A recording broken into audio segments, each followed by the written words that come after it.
Papa, maman, mbote na bino, sango malamu ya moyo omoni na mesa, ba visa kili, wenze ya ba visa nde agence Smart Consulting, bosa na biso confiance na $500 ya pamba, ozo matavion, ozo kende Turquie, tembeza te bino bozo mona, ba visa ya moyo itandami, kutu mususu ezoya deja ba visa ya moyo, awa tozande na lizi baya ba visa, boya ebeli bosa na biso confiance, na $500 ya pamba na Smart Consulting au Kenya Turquie. Bon, nous on va doute, pas douter te. Awa na agence Smart Consulting, ils ont assurance, ils ont rapidité. Ozola na camarade, cousin, cousin, ils ont blague tes en notre côté, la réalité. Bon, on a fait check doute le roi yo, et check paiement à mon arrangé, on s'est retrouvé dans 2 semaines, on dit papier check vraiment agence Smart Cosmétique. Thomas, talandenge ba visa esi ekwaye belé awa na agence de voyage Smart Consulting na $500 ya pamba. OK, ina yo mboka papaya. Peuple congolais, mbote na bino, to leka ki déjà mbala liboso, o eza deuxième fois to leka lisusu, ba visa ya ngoyo, ya to eza ya Canada, la fois passée to leba ki za ki pour la Turquie. Les lots yango ils à Canada $500 ya pamba ozo voyager ozo ke de Canada tourna yo pe ezali les Canadiens Smart Consulting tous en Europe Willery $500 ya pamba au voyager au Kenya yo Canada au Kotanga to au tourisme tous zela yo boya ebele na $500 ya pamba bokei na bino na Canada. Merci biso to kolembate kolobati Agence de voyage à l'Okuta bako pakatambangu Smart Consulting bazabana Smart Consulting. Merci Mote na bino nyoso congolais pris de paix congolais ya bangambo nyoso ezala banyamulenge ezala batusi congolais banyamulenge bazala raté banyamulenge s'il vous plaît tout ça là j'ai na demandé l'émission oui na demandé l'émission là d'origine congolaise biso komo ya batute demandé l'émission biso komo ya même toi il faut le bac origine na place à l'émission c'est là tabima ngomba azeli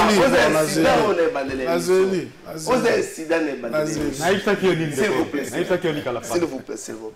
Moté na bino nyose sika bozali congolais pris de paix congolais za monte opération ethnique té congolais za monte incitation à la haine tribale té congolais za moto ya bolingo ya bomoko ya boyokani ya bosangani na pesi bino mbote sika nyoso bozali ba tutsi congolais na pesi bino mbote ba nyamulenge na pesi bino mbote s'il vous plaît na bandeli yango susu na pesi bino mbote VP intérieur ministre à seul lobby et si Kabozali ceux qui battent comme menacer bino bobenga ba service de sécurité pour la protection de bino. Ba Congolais, il y a certes quelques personnes d'une manière isolée au Amérique au salle message ba enwana mais ça le gouvernement congolais a combattre yango na bandenge na yango nyoso toti kala bomoko est-ce que tu koité na piège et agression na biso azana posa to bunda entre biso piège wana makasi et bon to éviter na yango mais aussi ba congolais ba la gisi mécontentement na bango na ba réaction la communauté internationale notamment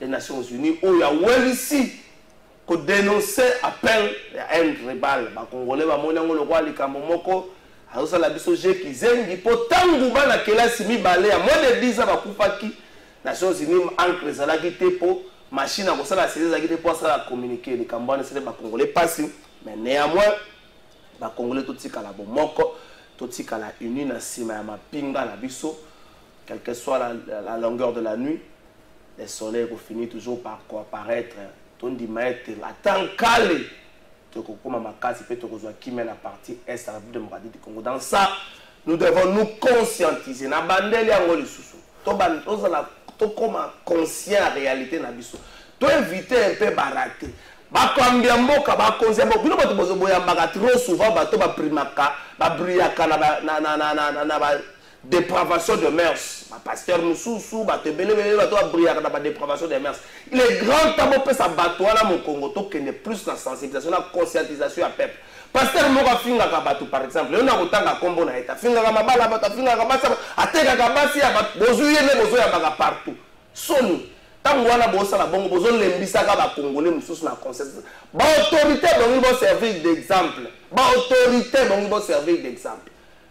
Na milito ba message oh biso baye biso ba na Congo.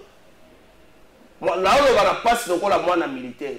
Ba politicien pour la plupart batata bango batika la kana centre ville Kazak. Mais ba na militaire ba mona kama msusu na ngongo amoni ba para bazo kende akeko. Mais c'est que tous en a conscience. Tout changer discours na biso envers le service de sécurité envers ba militaire na biso. Tout changer discours. Mais le but est que le quoi doit concentrer à l'est na msusu to bosan. Tokobosa la ngote. Le la gestion à Kinshasa tokobosa la ngote. Kinshasa même attends en faire ça kana makele le na Kinshasa te. Kinshasa makele le ki en faire. Et moi parler si faire ça kana posa pe ma kansa nenga nya nguta na ba job na banane. Mais Kinshasa makele le ki makasi moya ko lobezate.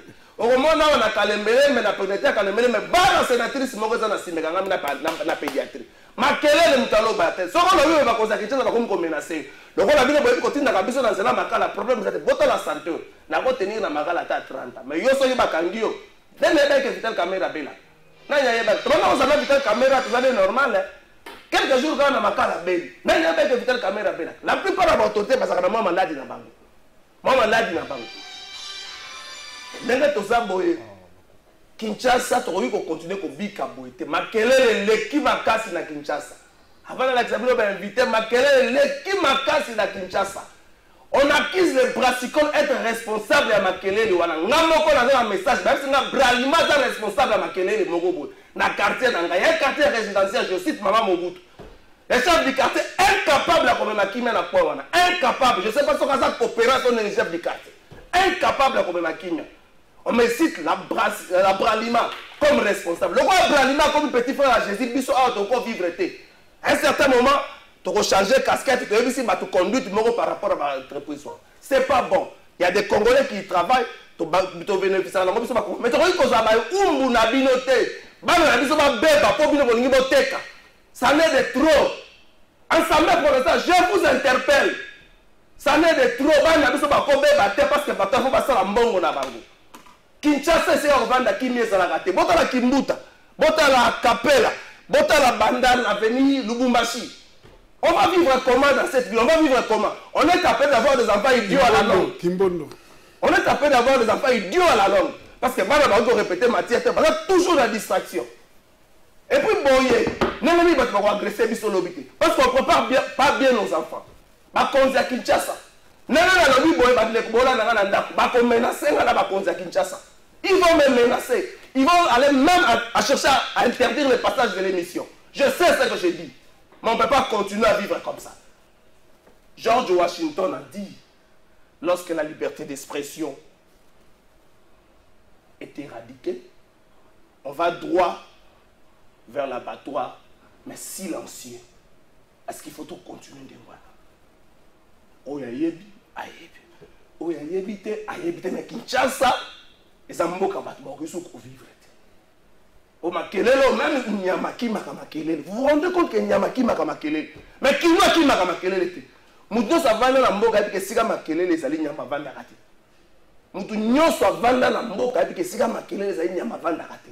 Ce qu'on biso to vanda Kinshasa Makelele zali. Nous supportons comment? Nous supportons comment? Kalembele mbawa. Ba konse Kinshasa ba lo ba makambona te. L'Assemblée provinciale ne dit pas ça. Kalembele mbawa. J'attends le menace. Comme je dis ici, j'attends le menace. Et au menacer, demain, je cite ton nom à l'émission. Tant que n'a bloqué, quand on menace, on a émission. L'homme n'a pas dit comme on. Et puis, on a une émission. Mandé Silaka. Boy Baron qui mandé Silaka. Isaac Bakoukou n'a pas su mbote, ayo mbote. La bande de cognos sont ensemble. Mbote Mingideko, en tout cas. Na lokota na nga benga lingala lo mongo na pesio longonya mingi na nyonso tu koloba oyo wa interpeller rôle oyo segeli politique asala pour na protection ya cité yo au rappelé politique a joué rôle naïe. Tapage diurne, tapage nocturne. Donc, même dans le match, je vais un match, vous avez les tapages nocturnes, diurnes, partout à travers Kinshasa, alors que Olobi Tozana Bana, dans mon avis, tout le temps, en état d'urgence, il y avait quand même on dit que continue il faut que dans la mesure d'état d'urgence, comme ça, moi, conscience, bah, côté Moussouba, tu vas comme sur 22h comme Babar peut comme au Kangama. Mais Bamboka place au Tangi comme papa, le Ngonia Mingi, na le biso, bah, menacer, problème les attentes, mais le bipe mandat, et si la cas, poste peut si la fonction peut si la cas. En tout cas, on appelle sur le Ngonia, et puis on appelle si, bande commence, parce qu'on a été en Ken à Ambote, on appelle si peu, mon continent, Moïse Katumbi Chapwe, son conseiller spécial, mon frère Salomon Kalonda. Escadela et l'honorable Vano, la maman Clotilde, la Lyon, Okatanga, sans oublier le coordonnateur, il y a Okatanga, Abraham, donc on a participé à Bolomba, dans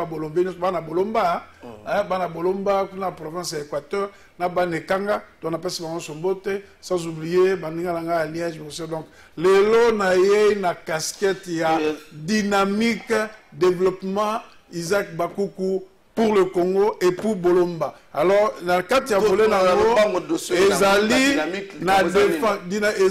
la défense, il y a veuve, orphelin et lutter contre l'injustice. Parce que même Zambaloba, il faut beau sunga, orphelin, veuve. Alors, on a évité ce que l'ingui n'a qu'un erreur, madame Bosso, pour bien de blessé. Il y a ce que tu as problème, il y a on a eu awa. Habité dossier sur le Bakiango, il y a Madame Angélique Libagiza Kapuku. Moi aussi, il y a Trésor Kapuku, qui ancien gouverneur à Kananga, membre RCD. Il y a le biso qui le voit, Awa. Ils ont fait les pieds, la commission à Kinshasa, ma colonne, Mondele a un terrain, na Katia Congo. Ça, Mawamingi. Et ça, on a bien une xénophobie, racisme, apartheid même. Pas Moutou Azoreloko, dans le côté Moutou Sombakana, à travers Moussala Naye. Alors, le lot Naye qu'on fustigé l'inspecteur général et l'inspectorat judiciaire. Papa, Trésor Kapuku a kende Azor le Pangwa Batunanko, comme on va dire, baron un régime à passer, Azor Nanko, a obligé.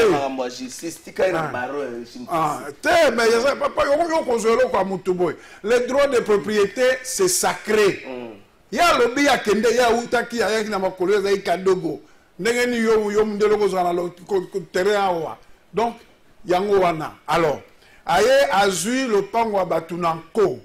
Plus grave, Akamati a obligé conservateur à annuler certificat d'enregistrement, il y a AVC, propriétaire, il y a concession.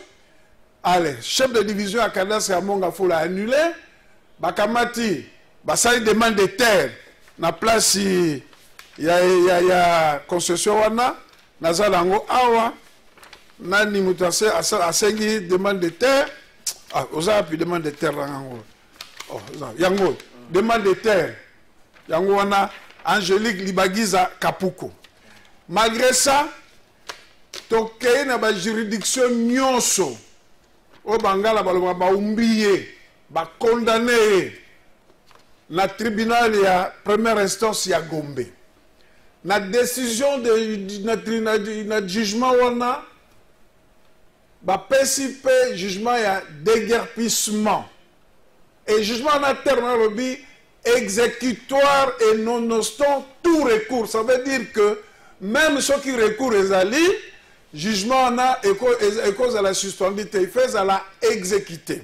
Alors, tant que vous avez un régime de Bangouana, va empêcher la coopération à coach, il y a Trésor Kapuku, les juges Damien Impeko. Il y a un peu de fabriquer un jugement. Papa, il y a contradiction à Platon. Damien Impeko, qui n'a cadastre minier, à se présenter comme l'avocat de Kapuku. Deuxièmement, accusé réception, il y a jugement il y a Angélique Libagiza Kapuku. 3 à convoquer Mokolo avec son maman pour ton dossier là, je ne peux rien faire. 10 000 $ par mois. La concession. Alors maintenant, on est en compte parce que l'État a rétabli AVC na droit naé. Ce que l'État a rétabli, le problème est à niveau. Problème est à niveau. Tant occasion, problème est à tant on va empêcher, empêcher l'injonction et puis na dilatoire. Alors, tokunda ki mugwe totindaka mukande pa na inspecteur général et inspecteur judiciaire. Pour un dossier oyo. Asengi dossier na communication et pas il y a greffier divisionnaire et tribunal de première instance à Gombe. Batindeli. Alors, yo kanzo tanga ba terme. Il y a réponse naïve. Retour du dossier d'exécution sous RH 53.200 RC 113.151 TGI Gombe. Mais à monsieur le greffier divisionnaire du tribunal de grande instance à Kinshasa Gombe, monsieur le greffier divisionnaire, j'ai l'honneur d'acquérir réception de votre lettre numéro 1126 D 50 CAB du TGI. Voilà, ok. Mais transmettant le dossier d'exécution repris en marge. Après son examen minutieux par mes services, il n'a été épinglé aucun obstacle légal pouvant empêcher l'exécution de la décision sous RC 113.151. Hein? Déguerpissement. Il y a déguerpissement. Alors, reste avec clause exécutoire, nonobstant tout recours et sans caution quant au déguerpissement dans l'affaire opposant la demanderesse la société AVC et Madame Libagiza. Sikoyo.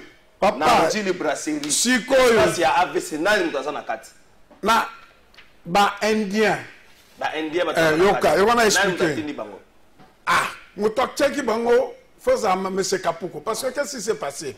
Tozui to quelque chose le déguerpissement. To sais déguerpissement to kuta ki ba chinois. Bango ba boma bande ba congolais faut ba tia ba étranger. To kuti ba chinois. Alors, to déguerpé ba chinois. Alors, cadastre sengaki ba ça la nouveau délimitation. Ba ça ba que nous ça délimitation to kuti ba indien kuna ba chinois sous beaucoup de ba indien na kat.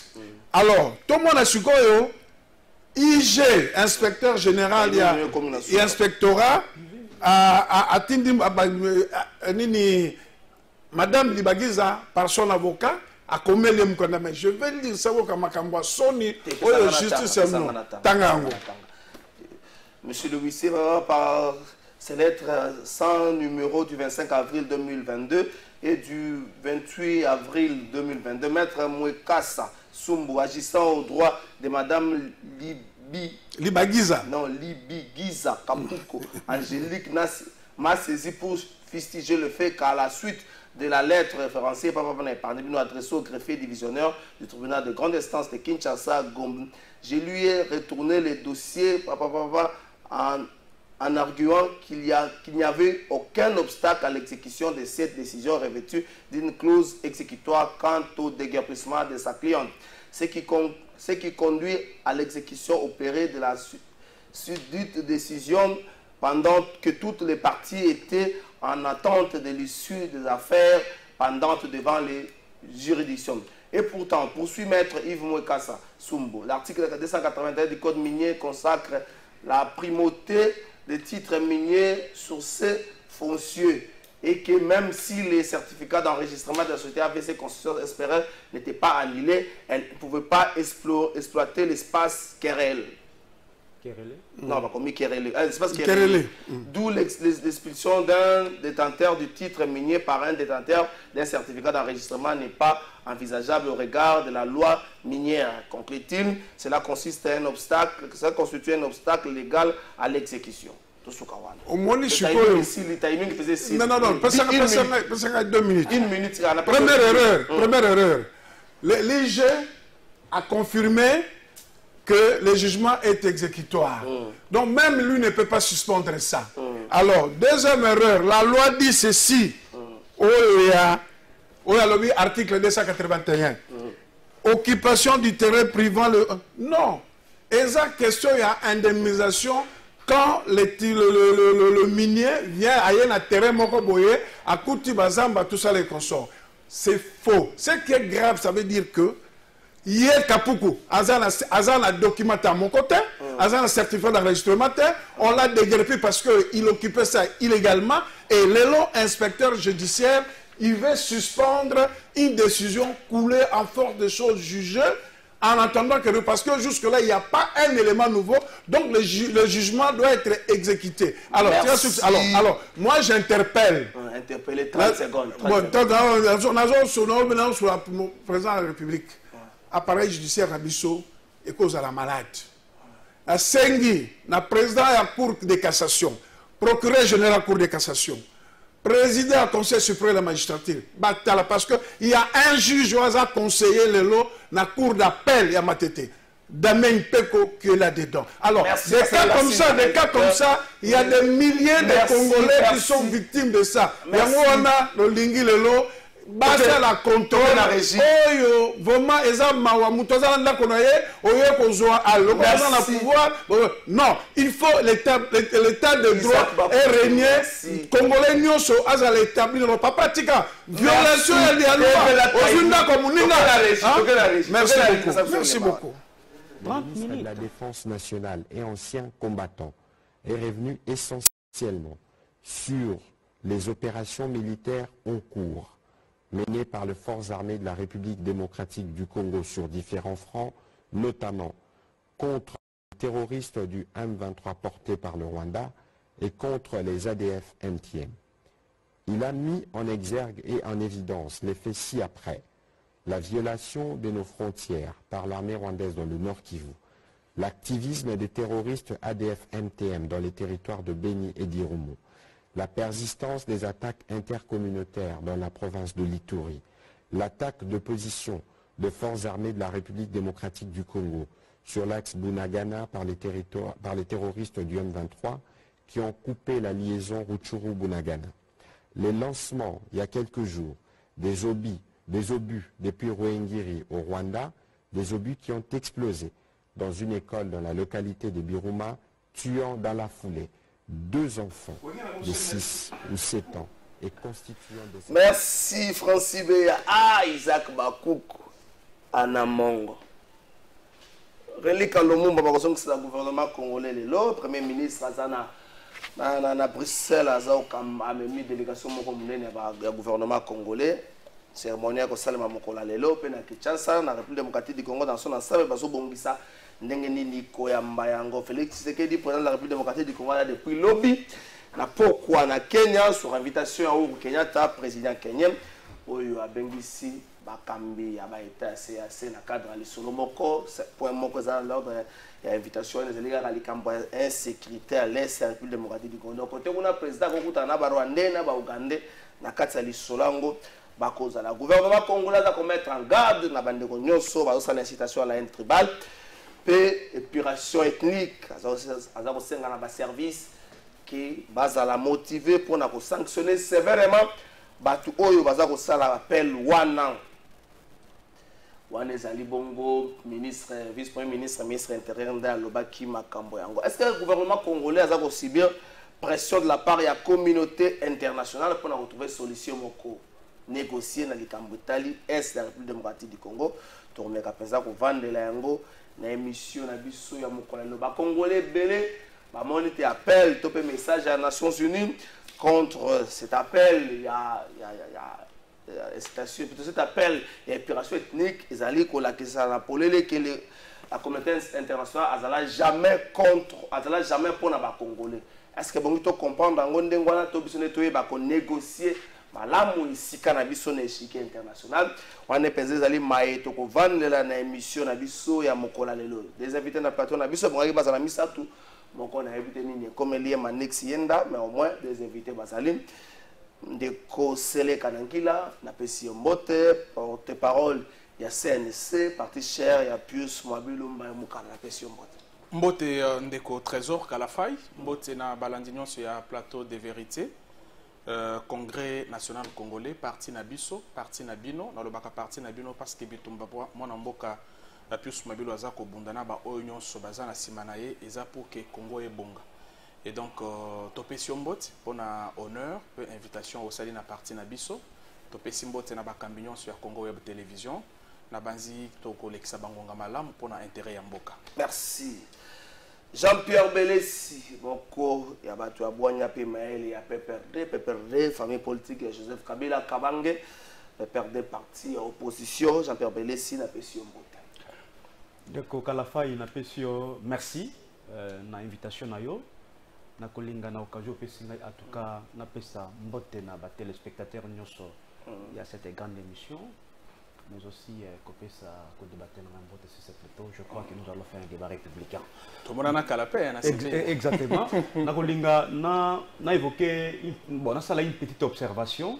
Na makambo ezali koleka justement na kati Assemblée nationale. Dossier relatif à une validation il y a certains députés. Plus particulièrement députés il y a opposition de Konanga Kalafay. Au moni il faut que le contexte dans le moment où nous allons traverser dans le cannabis et dans le moment où nous avons la décision à boiter. Parce que permettez-moi. Parce que au moment où nous avons l'appel à l'unité, la cohésion nationale pour que tout ça la fasse na agression rwandaise. Mais lorsque déjà Bazak a invalidé les députés, et plus particulièrement les députés opposition, et pourtant, vous voyez que non, les députés ont une base respective. Les députés ont des milliers de Congolais derrière eux. J'allais dire même des millions de Congolais derrière eux. En termes d'électeurs, vous croyez que les électeurs sont contents du fait que va invalider les députés na bango. Voilà comment est-ce qu'on prend des décisions qui créent même la désunion. La décision ils ont créé. Exactement. Parce que moi, je ne peux pas aussi admettre, comprendre que non, Moutou Ali a bon à l'État sans qu'il ait travaillé. Je ne peux pas comprendre ça. Mais seulement le contexte ne le permet pas. Parce que nous avons besoin d'unité pour faire face à ce qui se passe à l'est du pays. Mais ce qui déjà va créer ces malaises sociaux, ce qui va créer la frustration, ce qui va créer des décisions arbitraires, injustes, mon cher ami, et qu'on risque de fragiliser, n'est-ce pas, la cohésion nationale. Et le cohésion, et le il y a une unité, il y a qu'on soutenir. N'a pas ça au Kamoko. Ce qui ça va n'a pas ça. Oui, que non.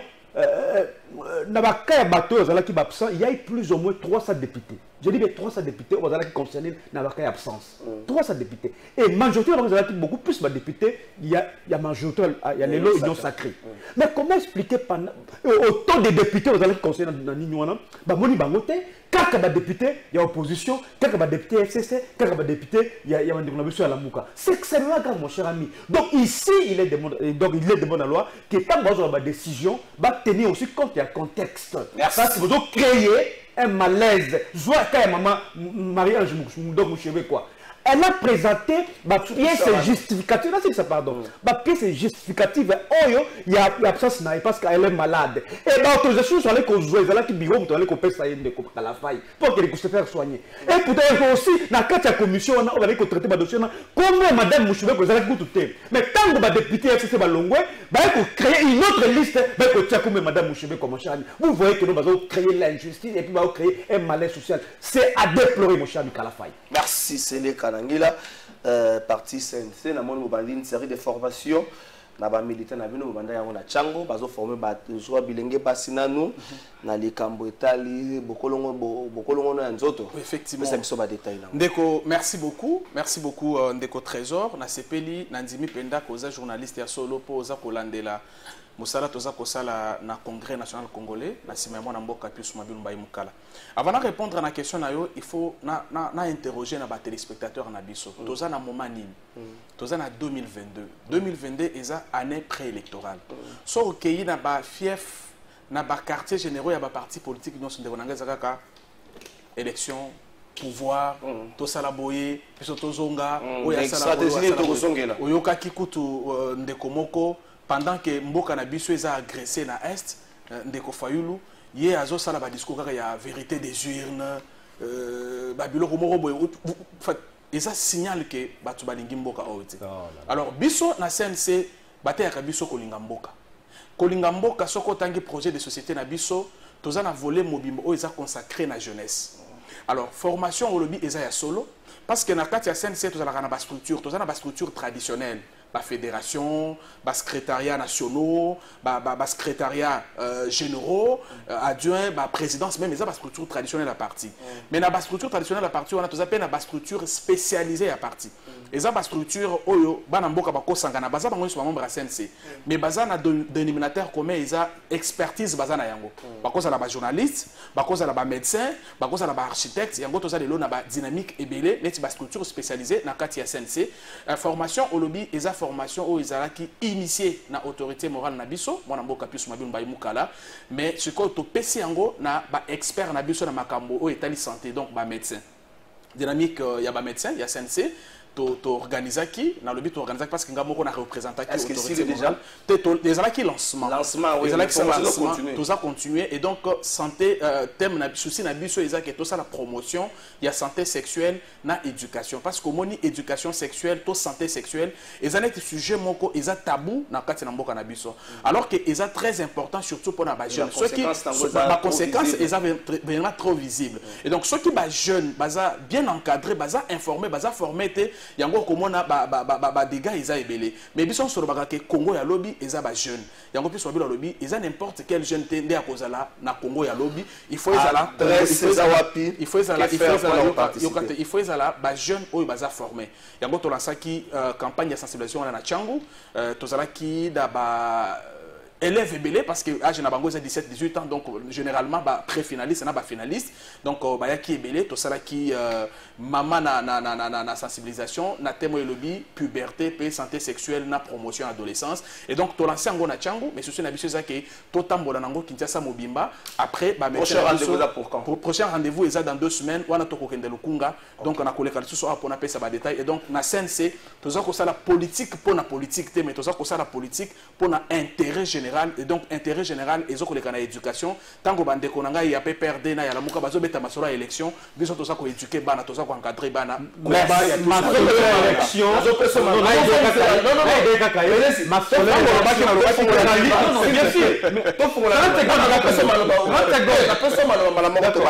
bonjour de trésor même biso awa na quartier ancien combattant de Gramalik Tibaré tapage et l'équipe ma case chef du quartier et puis azana terrasse oyo ils ont dérangé ma case chef du quartier Gramalik terrasse na maman bongo filma ngotinde na ngai na banda ko lakisango na ko lakisa oya nteke na nteke ya sénatrice na ko lakisango na télévision na makena ko filma ngo na tongo te boko zelanga ba 1 heure neta na ko filma ngo ya nteke na nteke to fungola débat est-ce que le loyo solution ya problème na biso et koleka na table ya négociation ou encore ebongi to prouver na mokili mobima que toza makasi toza mibali pongo tolonga Kalafa une fois de plus na pesio merci mingi na maloba oyo tikopesa ngai mais avant de répondre concrètement na question na kolinga d'abord na apaiser mon co-débatteur ou azolinga asala racontement frauduleux pour rien na koloba que non biso tozo élection soit la mukazo ba élection bien sûr koloba l'élection n'est pas un péché parce que les élections sont une obligation constitutionnelle. Hein? Parce que bientôt là, tu as pour ami. Et c'est ça même la beauté de la démocratie. Parce que la démocratie permet à peuple à conduire. Oyo, bazoko il a un programme que la réaliser est réalisable. Donc sur l'autre élection, mon cher ami, il ne faut pas comme on a un qui est parce que toujours respecter peu que lui conduit pour tous conduire parce que c'est qui a pensé que M. Félix Tshisekedi a lamentablement échoué et qu'il faut toujours diriger ce pour Bakamamboka. Nous avons dit que nous avons papa Satine. Qu'est-ce que tu dis? Ok, n'a pas Flavien Roussa qui monte. Excusez-moi, tout ça l'émission dans Ndeko Flavien. Excusez-moi vraiment pour ce lapsus. Ndeko la faille. Makambo Oyo est à l'Est. Avant de répondre, on a d'abord Bakonzia Lelo. Je pense que Bakonzia Lelo, que Bananaï Moko Félix Tshisekedi, Baba na kosenga Joseph Kabila pardon. Non, tout ça n'attend wana. Kalafai c'est important, que ça le roi de Kalafai. Tout ça n'attend. Kalafai bitumbe ça pas na ils attendent ngai. Ils attendent ngai tikla na tana na loba Kalafai. Ko ça nga ba joie yo secret mon cher ami. Oui, non, c'est important parce que même cette question, il y a insécurité à Estamboka na biso, ba kolaki yango mingi la pour Joseph Kabila. Que c'est lui qui était derrière ça. C'est lui qui manigassait tout. Mais bah il s'habille sur les lots la minute oyo. Kabila n'est plus au pouvoir. Banane aujourd'hui qu'on instrumentalise la guerre à l'Est à mon cher. C'est ça, c'est important. Parce que dans notre unité, il y a un bon ninga aussi que ceux qui n'attendent Kabila, tout ça la unité on a peut-être, tout ça la unité on a peut-être on aurait déjà résolu la question à l'Est à parce qu'il y a des questions de Kalafai. Lorsqu'elle se présente certaines questions, notamment la question on a toucher l'intégrité territoriale de Mboka, la question de toucher la souveraineté de Mboka Nabiso, à un moment donné, il faut faire une divergence Nabiso pour tout d'abord le même langage. Mais dès qu'on a mis ce temps dans l'opposition, ils n'ont pas tenu ce discours-là. Ils ont, en tout cas, salué l'image de Kabila. C'était lui qui était derrière la guerre de l'Est du pays. Donc, je reviens à la question, mon cher ami. 1 minute 30, ils ont la question. Ah non, comment ça va voter Kalafai? T'es ok pour ça d'abord?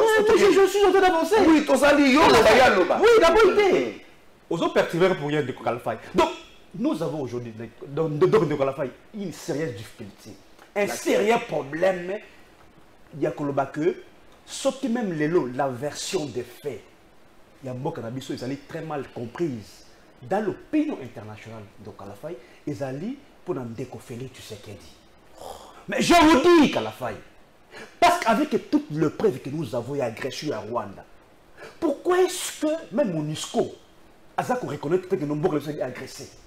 Pourquoi est-ce qu'il n'y a pas de condamnation? Mais on nous appelle toujours un dialogue, mon cher ami. On dit qu'on va condamner que Rwanda qui nous agresse et c'est d'une manière visible de Kalafai. Oui, pourquoi? Donc on a posé la question là. C'est justement, on a posé à M. Félix Tshisekedi une question. À conférence il y a France 24 on a RFI. Tout le monde dit Kagame c'était un partenaire crédible.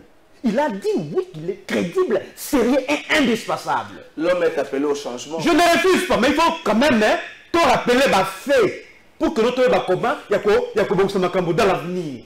Et que tu tombes sur ma erreur, mon cher ami. Parce que tu as vu ça de Kalafai, que non, nous avons géré ce pays pendant 18 ans. Nous savons plus ou moins les comportements, il y a des pays voisins qui nous entourent. Et tu as vu comment est-ce que le programme fonctionne, mon cher ami.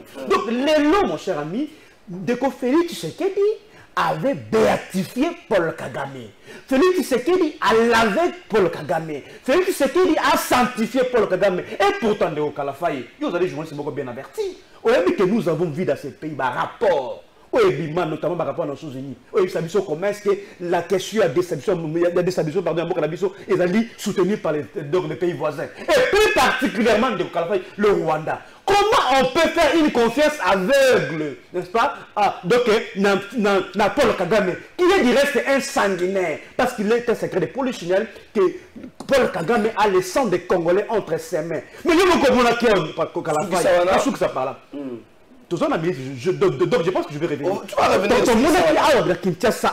Comment est-ce que Paul Kagame a été ovationné par Gandhi Awa? Vous voyez que nous on est venu cracher sur nos morts, mon cher ami. C'est extrêmement grave et c'est un sacrilège, mon cher ami, qu'on ne peut pas tolérer. Merci Jean-Pierre Belessi. Je suis en plateau Toyoka.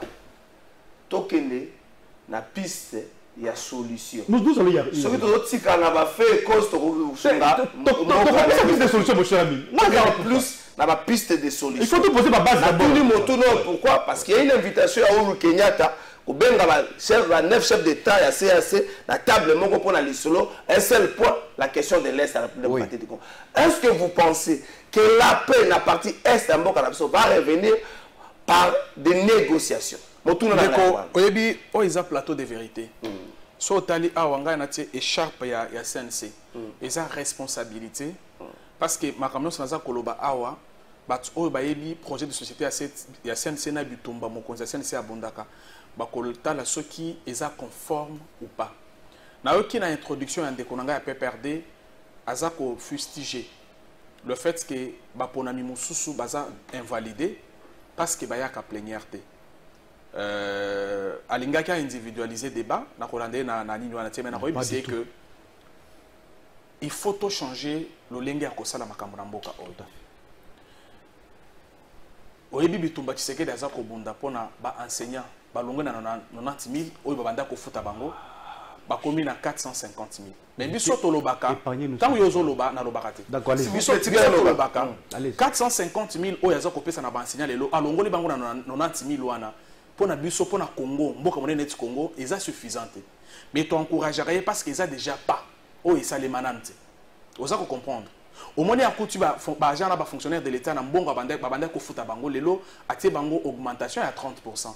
Est-ce que c'est suffisant? To le bien ça suffisant mais c'est eza pas auto marqué parce que ça makambo ça les manante yango biso to lobaka na CNC que au regard il y a bilan positif il y a mon mboka Félix Antoine Tshisekedi Tshilombo Fachi mérite un deuxième mandat parce que Fachi aza mutu oyaye kobundela effectivement mboka yango plus mabilu na Tshisekedi baza même moral soko talata musala mabilu aza kosala na urbanisme habitat okomona ke baza même moral mais koya na plateau ko encourager anti valeur mutu moko boya fande panaye musala mbongo o ngana yo tufute la kampako bazoaka bapesa ka il fait partie des fonctionnaires les liens payés na mboka na biso ayaka plénière te balongole ete batika yeka kaye afandi na ye akay komela masanga sala makambo sala ka lobi soki ayoki bafuti s'il vous plaît tant yo zolo ngana zolo bate pardon na zana respect mingi pona yo na sengi na o respecter ngana lobana et donc ko sala promotion ya anti valeur na TV eza lisumu ndeko na nga Jean-Pierre il faut to longola yango eza penda lisumu parce que annonce wana basala ngo na plénière que tous les députés au bayaka plénière te bakozala sanctionner batie commission en place sokotali la liste oyo baranda qui public ezana ba député mususu ya opposition oyo baza sanctionné te parce que mutu fala kende na commission a justifié ba absence na ye a déposer ba preuve na ye na ko tangolo ba komusu ya ba député o batanga maki na liste liboso tant sanction ye est concerné bango te pourquoi parce que ba kendaki ba pesi ba moyen de défense na bango et convaincre commission et donc yonanga quelle que soit différence politique na biso il faut ton démarquer monto à coller un bongo biso tozo tokela tongo pourquoi ezala monto aza ko sala ngo musala izate monto moko boya fandi asala ka musala te ba futa ka yembongo et donc invalidation wana ngai naza ko saluer yango naza ko senga que bureau ekende plus loin pour que tokon démarquer monto moko boya ayiba ka biso mbongo à l'état okozoneti ka ya ndeko na biso muzito yo olobi ke yo ko CGT parce que parlement wana eza crédible te pona yo moko donc mbongo ya parlement eza crédible mais parlement eko sala crédible te est-ce que zo mona ngo normal de ko ngai non tous ala quand même cohérent na baka musu toza koloba et puis na yoki ndeko nanga za koloba to senga ka sénateur à vie pardon oyebi biso na CNC batère ka biso respect ya ba institution na ba animateur na yango Joseph Kabila c'est quelqu'un qui a géré ce pays nous avons un grand respect pour lui mais il faut total en place pour que toi avouer que na parcours na biso to commettre ba faute ebele na zolo ba to commettre en tant que congolais parce que ngana za na posate to individualiser batu parce que so to kei na schéma wana to yebi onanga koma ba rwandais ba kota na mboka o to yebi onanga koma ba rwandais ba se retrouver na armée na biso to yebi onanga koma ba rwandais ba se retrouver na service de renseignement yonanga to yebi combien de fois il y a eu mixage il y a eu bradage et armée pour que ba responsable la M23 ba comme ba généraux ba comme ba lieutenant ba comme ba colonel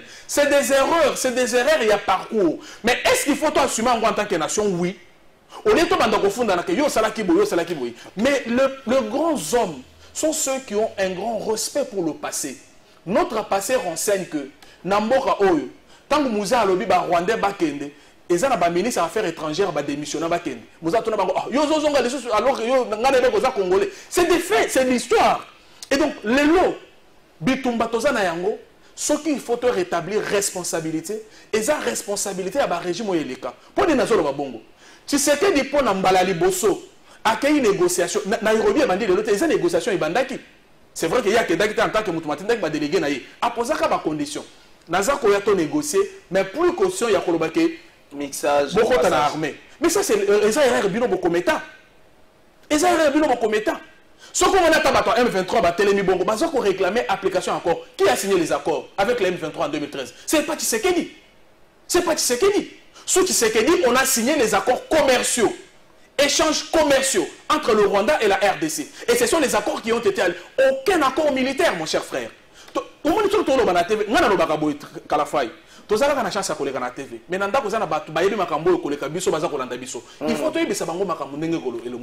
mais biso la CNC. Tozate pour politique, il y a que...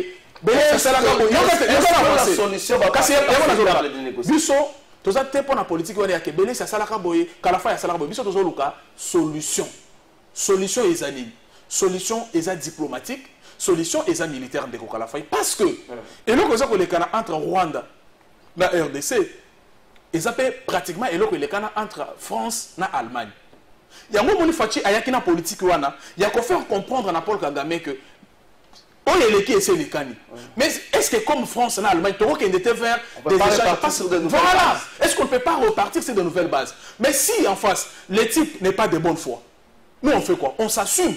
Et donc, moi j'encourage la négociation. Parce que Bitumbagnon sur Trésor Kalafay, à table au Romani Ndengenin, à table la discussion. Mais le fait que Toza Solo là, dans Nairobi, et ça la nette faiblesse sur le terrain, il faut que l'armée Nabiso est à la mobiliser, le peuple congolais est à la mobiliser, dernière armée naïe, pour que les Cambodgiens attendent, parce qu'on attend la négociation. Ce qui n'est pas mi-temps aujourd'hui que FRDC est s'imposer mingi na terrain. Ça veut dire qu'on va peser dans la balance. Attends la négociation. Ce qui bat toi là,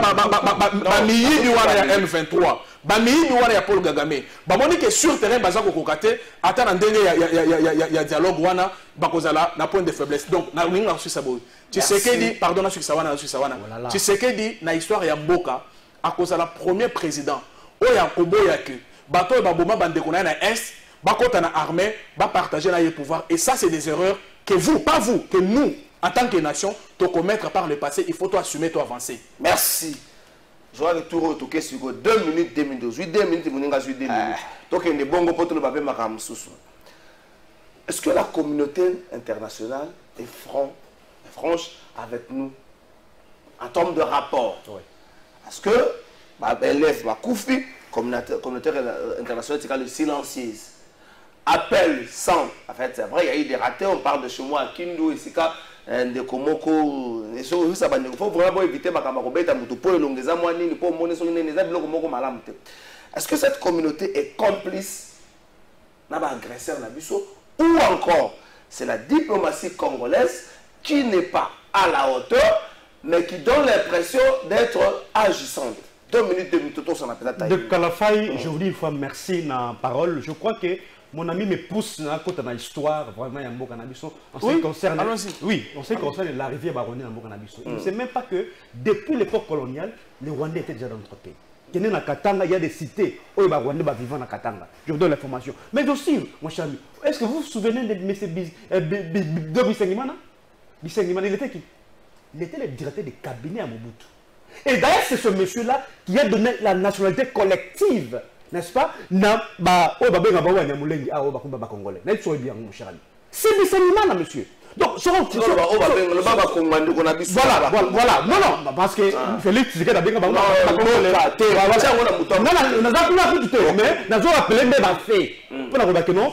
l'arrivée pour Rwanda dans le cannabis, ça ne date pas d'aujourd'hui, mon cher ami. C'est dans l'histoire du cannabis que les Rwandais sont venus ici à Kinshasa, sont venus ici au Congo. Donc, épargnez-nous ce discours pour que les Rwandais sont venus ici sous votre régime. C'est pas important. Mais je suis là, il évoque ici, Makamboya, il y a un veto que nous avons conclu des accords. Mais mon cher ami, ce qui est vrai, c'est que le M23 avait été défait par les armes sous Joseph Kabila. Mais avec les accords qui sont suspendus. S'il vous plaît, s'il vous plaît. On peut, vous allez qui donner des leçons, mon cher ami. Je pense que vous devez également me respecter, mon cher ami. C'est-à-dire, le M23 avait été défait par les armes sous Joseph Kabila. Ça fait 10 ans, presque 10 ans que non, mouvement n'a, n'est-ce pas, et disparaîtra. Pourquoi est-ce que ces gens-là sont revenus aujourd'hui? Parce que le gouvernement congolais a décidé de négocier avec tous les mouvements, tous les groupes rebelles. Nairobi. C'est pourquoi ils sont revenus pour aussi revendiquer à ce que, en tout cas, va participer.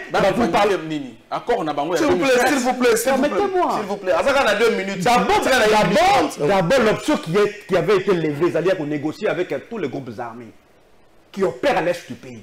Le gouvernement congolais a été en discussion avec le M23 la fin 2019 en Rwanda. Voilà.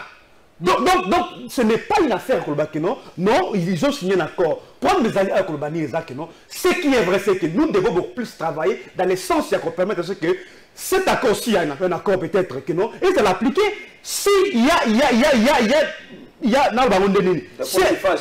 des points peut-être, on peut peut toujours négocier pour que l'on retrouve la paix. Mais il ne faut pas qu'on non. Ce qui a été fait, c'est vous. Et pourtant, vous également, vous avez négocié avec le M23 en 2019.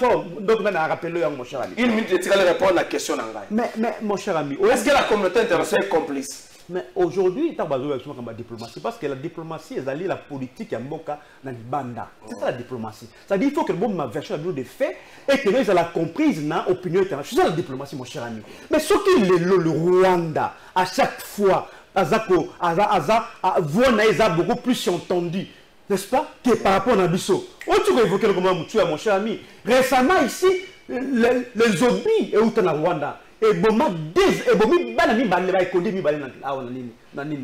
Congo, dans l'est du pays. Et détruire même une école, mon cher ami. C'est quoi maintenant cette diplomatie? Oh, ils ont faire entendre devant la vie sauter. Il y a un naïf qui a d'entre des gens qui non. C'est M. Félix Tshisekedi qui est à la base. Parce que M. Félix Tshisekedi a béatifié Paul Kagame. L'animateur Paul Kagame, mon cher ami, il y a toujours que ce qui se passe à l'est du pays, une affaire congolo-congolaise, mon cher ami. Donc la diplomatie doit normalement jouer. Parce que nous ne pouvons pas aussi, mon cher ami, espérer que ce sont les autres qui vont nous aider. C'est bien bon, nous sommes. Pardon. C'est bien bon que non, tous avons la coopération avec les autres pays. Mais il ne faut pas tout ça espoir dans la bande en Boka. Le vrai problème ici de Okalafa, c'est notre armée. Parce qu'avec toutes les potentialités, avec toutes les choses que nous avons, mon cher ami, ces États-là, nous ne serons pas tranquilles. Donc il faut tous avoir une armée puissante et forte, où elle peut permettre à ceux que tous se regarder non seulement notre territoire, mais aussi et protéger tant que tu as une armée mon cher ami, tant que tu as une armée efficacité, nous allons continuer à pleurnicher, mon cher ami. Merci, aujourd'hui 3 minutes, donc on peut s'appeler 3 minutes. C'est fou, s'il vous plaît. Est-ce que la communauté internationale nous joue un sale tour? Est-ce que notre diplomatie est agissante? Je vais répondre à la question. Je vais dire que tous les Sony, il y a histoire à bisoté. Ngana kolinga, au moins tant on a vu maloba ao. Yo ozo me mangana ba débat autour ya ba kombo batu. Non. Au moins que ngana zo kima ba kombo wana, ngana nazo kozwa responsabilité en tant que nation. Je vais citer un des personnes. Bisono so toyebi régime nini et yaki na mboka oyo na soutien ya Rwanda. Biso nyonso toyebi mpo na nini régime wana na Rwanda baswanaki ntango régime wana yebisaki bango bozonga epa na bino. Biso nyonso toyebi. Mais si je vais être franc, situation toza kovivre lelo eza conséquence ya régime ya PPRD. C'est la conséquence du régime du PPRD. C'est la conséquence. Banani bakendaka na ba négociation balobaka que ba officier supérieur ya M23 bakota na armée. Eza Tshisekedi te? Eza CNCT? C'est le régime PPRD. Et à l'époque, vous étiez... S'il vous plaît, s'il vous plaît. Ça fait 3 minutes. Là, on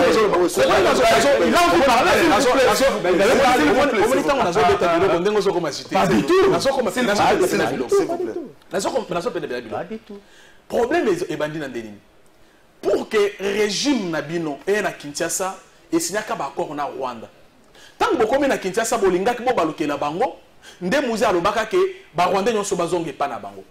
Mais c'était impossible parce que Bazalaki déjà enraciné à Awa. Il y a un Rwandais, un Rwandais a géré armée. Armée, ils ont relevé dans le secteur de la souveraineté. Bazu pesa étranger, PC armée. Il faut assumer yango. Et parce que vous avez redevable dans Rwanda, à tout moment, vous avez négocié dans Bango, vous avez militaire dans Bango, vous avez armée. Vous avez militaire dans Bango, c'est pas pour rien qu'on dit que FRDC n'est pas contre deux ennemis, un ennemi interne et un ennemi externe. C'est connu de tous. Et donc, vous assumez les boulous oyo botia mboka oyo, bino batu a perdre. En principe, na mboka oyo, mutu a perdre Apollo bate. En principe. Nous t'avons perdre Apollo. Parce que Makamouno, c'est pas on a natia. Makamouno, c'est ça qu'on vivra. Et ça, bande qu'on a biso, il y a perdre. Bangonde, babele biso. Et donc, Azar Koloba, la différence, c'est que tant qu'on a une négociation, alors bien à Bango, on va négocier, mais pas question de mixage. Non, on a une différence, on a à comprendre. Et donc, maintenant, et puis à l'objet, le Komoko, et ça, les gars passent de Konangai. À l'objet, on négocie dans Batouana. ceux qui accord ça to respecter accord accord ya côté kamboka o bosinya wana lobby s'il y a des points fâchés dans cette accord est-ce que Hollande a une revendication est-ce que Hollande a une revendication à Batouane mais vous avez négocié avec est-ce que Hollande a une revendication à Bango 2019 vous négociez à Bango mais biso na lobby bon alors ozo kangate na lobby bon Tshisekedi tango azui rendez-vous na ba groupes armés de Kokalafai à lobby na Bango pas question ya mixage pas question ya bradage. Ça c'était brassage. Ça c'était une ligne rouge à ne pas traverser, à ne pas franchir. Alors que dans vos accords, à vous, ce qu'ils revendiquent d'ailleurs, c'était que Bakot en armée, et donc ça c'est de l'histoire, il faut retenir. Maintenant, est-ce que la communauté internationale, est-ce que la communauté internationale est franche ou pas? Je vais dire non. Pourquoi je vais dire non? Parce qu'au moins en politique, on ne se fait pas des cadeaux.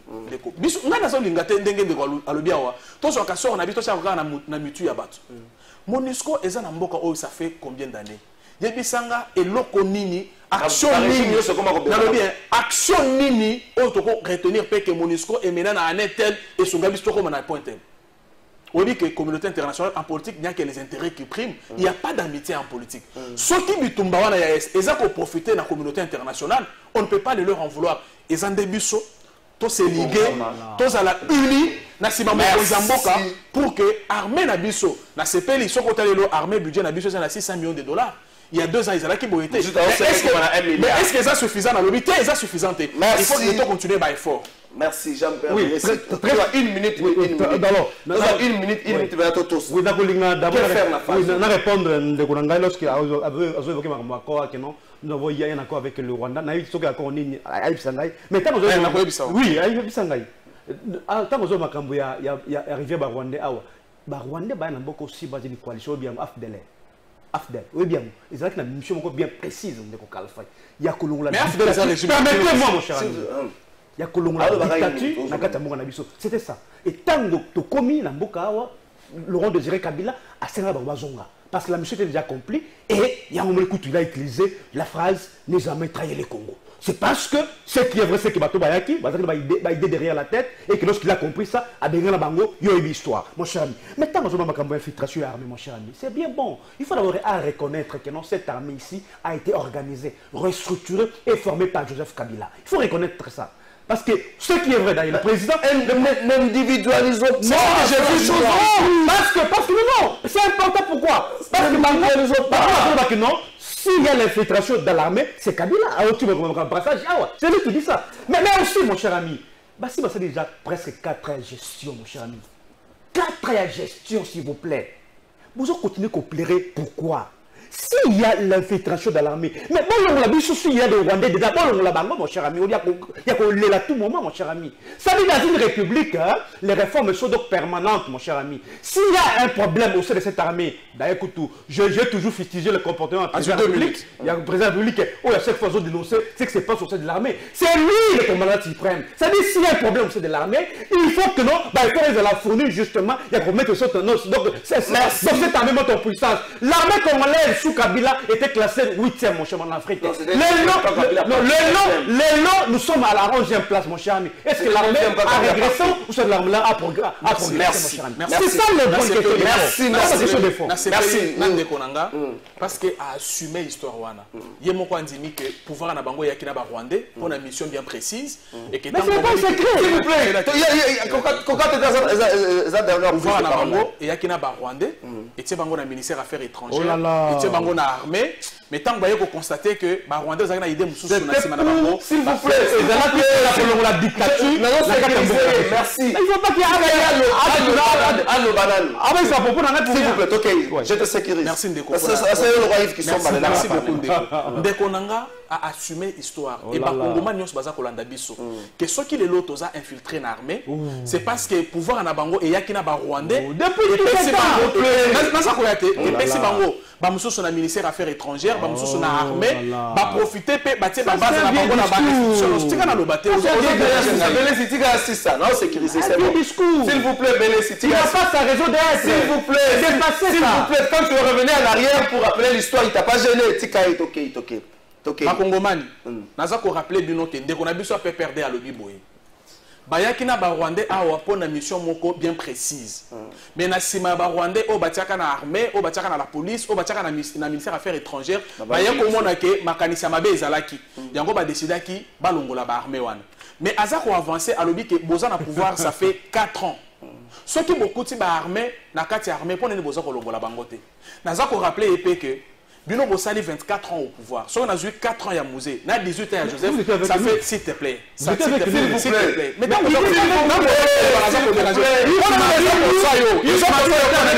pourquoi ça te pique? Pourquoi ça te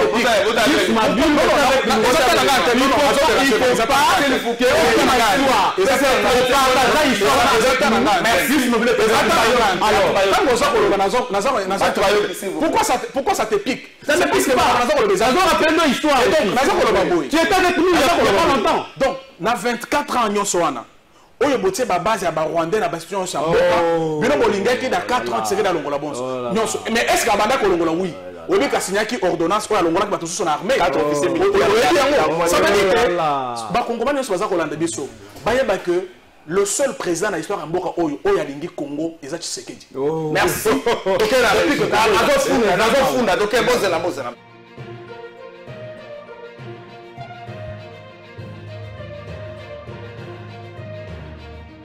La funda sikoba tanga mokonzi ya kolo ofundo na bato bafunda lelo population de 5 ans na mutazu jouer na ya zuni na ye tant papa koma retourner situation ya famille moi ndo afunda ka bato na se présenter lokola mwana wana bandi ko mese mbala na bafunda bato bisato mutali boso na bafunda ministre ya tourisme président de la république tata mokonzi ya kolo ata tozana bitumba tozo bunda mais mwana afunda ka bato aye po pasi eleki au Kinshasa bakonzi bapesa biso au Congo.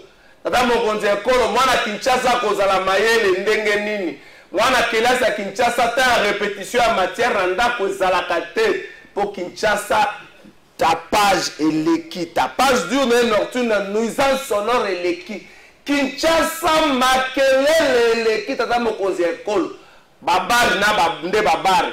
Ba église nde ba église. Makelele eleki moye ya kobika na kimia ezate bakino balala lisusu na butu malamu te po makelele eleki soki totiki bakonzi ya Kinshasa kaka boye tomoni ke solution na makelele oyo ezate bakino bayebisi ngai na ya kofunda ba chef du quartier baza na ba terrasse ba bourgmestre baza na ba terrasse soki ba député provinciaux baza na ba terrasse ba député nationaux ba sénatrice bakonzi ba ministre professeur Kinshasa makelele moya kovanda kimia ezate tama mokonzi ekolo lokola yokelaka ba congolais particulièrement ba kinois tango yangoyo obenda bango nanu matoi bayoka moto na yo po nyosa ka ba mupepe na wana leki pena na Kinshasa te Kinshasa zaka ndenge ezalaki kofunda lelo sukiwa